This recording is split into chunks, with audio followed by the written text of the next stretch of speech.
अरे कलुआ का काल सुने ते पूड़ी खा गए रे। हाँ घर है। तो कई पूड़ी खाए रे। वो है 100 150। ससुर भाटा भरे एक बाटा सब 150 पूड़ी खाए रे ना हैं? हमें 100 150 पता है। माँ बाबा ने 100 तो 2 3 दिन से पूरी खा खा और रिकॉर्ड तोड़ दे रहा है। कब पाए हैं तोर पे हम विश्वास ना कर सके। ला मन बंद करो। हमार थोड़ा अपन बताओ। वही हम 10 12 पूड़ी खाए रे और का। हाँ तुम्हें खाए के गाय का लीवर की बात खराब। तू सिंगल हड्डी का आदमी हमारा सब लीवर देखा इतना स्टीक बना हुआ है।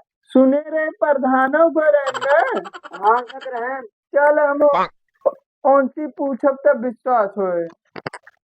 चलो तुम्हें माना थे ना कहो प्रधानमंत्री से पूछवा दे। हाँ पूछवा दिए चल। हाँ पूछवा दे। हवा का प्रधान आई है।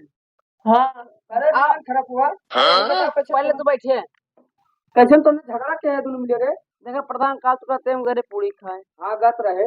100 150 पूरी खा रहे कि ना खा रहे। अब ससुर 100 150 पूरी खा चाहे 500 पूरी खा उससे उनसे क्या मतलब रे। अब वो ऐसे कहा बाटी मनते नहीं है। खाए हो गए कौन भरोसा है वो खाए हो सारा अच्छा था। ना है तो जमन कहवा प्रधान हम मान ले तो हर बात ओकर का ले यार हम तो 200 पूरी खाए। अब बताओ तू और दे बे तू ढेर कुछ खाए। अरे हम तो खावे करी अब उनकर मान से माना मान बाटे। नहीं ये देखे गांव को नरेगा खा ले गए। कॉलोनी खा ले गए। हाँ अब गांव गांव भरे लैट्रिन खा